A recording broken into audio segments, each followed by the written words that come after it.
Hello friends, welcome to my Shali's recipes. இப்போ நம்ம ஷாலிஸ் ரெசிபீஸில் இட்லி, தோசை, சப்பாத்தி, சாப்பாட்டு கூட போட்டு சாப்பிட்ற மாதிரி சிம்பிளாக ஒரு 10 நிமிஷத்துக்குள்ளேயே ஒரு அருமையான ரெசிபி ரெடி பண்ண போகிறோம். ரொம்ப டேஸ்ட்டாக இருக்கும். எல்லாருக்கும் தெரிஞ்ச தக்காளி கறி தான். இது ரொம்ப அருமையாக சிம்பிளாக பண்ணிடலாம். வாங்க இப்போ எப்படி செய்கிறதுன்னு பார்க்கலாம். ஃபர்ஸ்ட் ஒரு பேன் எடுத்துக்கோங்க. இதில் ஒரு 5 டேபிள் ஸ்பூன் அளவுக்கு எண்ணெய் சேர்த்துக்கோங்க.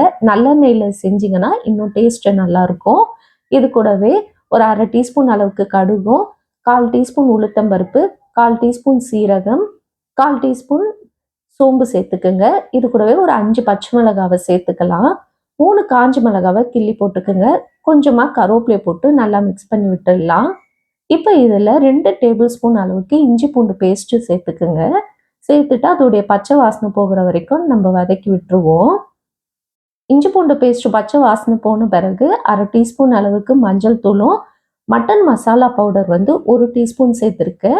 அது கூடவே தனி மிளகாய் தூள் 1 டீஸ்பூனும், கலருக்காக காஷ்மீரி மிளகாய் தூள் 1 டீஸ்பூன், தனியாத்தூள் 1 டீஸ்பூனும், தேவையான அளவுக்கு உப்பும் சேர்த்துக்கிட்டு கொஞ்சமாக தண்ணி சேர்த்துக்குங்க. ஒரு 1/4 கப்பு அளவுக்கு தண்ணி சேர்த்துக்கிட்டு இந்த மசாலாவுடைய பச்சை வாசனை போகிற வரைக்கும் நல்லா கொஞ்சம் ஒரு நிமிஷத்துக்கு இதை அப்படியே பாயில் ஆக விட்டுருங்க.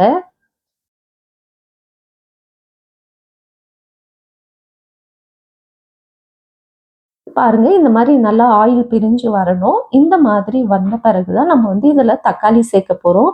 நான் இன்னைக்கு ஒரு 6 தக்காளி எடுத்திருக்கேன். நீங்கள் ரவுண்ட் ஷேப்பாக கட் பண்ணிக்கலாம், இல்லைன்னா நல்லா மெலிசாக நீட்டாக கட் பண்ணிக்கலாம். அப்படி இல்லைன்னா பொடியாகவும் கட் பண்ணிக்கலாம். உங்களுக்கு எப்படி விருப்பமோ அதுக்கேற்ற மாதிரி கட் பண்ணிக்கோங்க.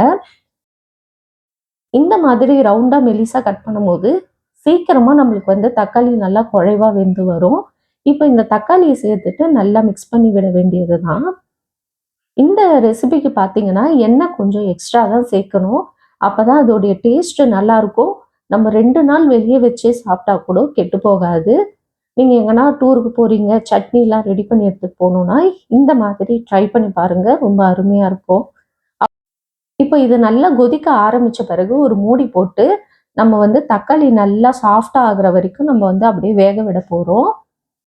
பாருங்க, இப்போ நம்ம போட்ட தக்காளி எல்லாமே குழஞ்சி நல்லா மேஷ் ஆகி வந்திருக்கு. இந்த மாதிரி வந்த பிறகு இதில் ஒரு 2 டேபிள் ஸ்பூன் மறுபடியும் எண்ணெய் ஆட் பண்ணிக்கலாம். ஃபஸ்ட்டு கொஞ்சம் சேர்த்துருப்போம். நம்ம இறக்கும் போதும் இந்த மாதிரி கொஞ்சம் சேர்க்கணும். அவ்வளோதான். இப்போ இதை நல்லா மிக்ஸ் பண்ணி விட்டுற வேண்டியது தான். இப்போ இதை மறுபடியும் என்ன பண்ணலாம், லோ ஃப்ளேமில் அப்படியே 5 நிமிஷம் கொதிக்க விட்டுருங்க. 5 நிமிஷம் கொதித்த பிறகு இப்போ இதில் பொடியாக கட் பண்ண கொத்தமல்லியை போட்டுட்டு மிக்ஸ் பண்ணிவிட்டு சர்வ் பண்ண வேண்டியதான். ஒரு அருமையான தக்காளி தொக்கு நம்மளுக்கு ரெடி ஆயிடுச்சு.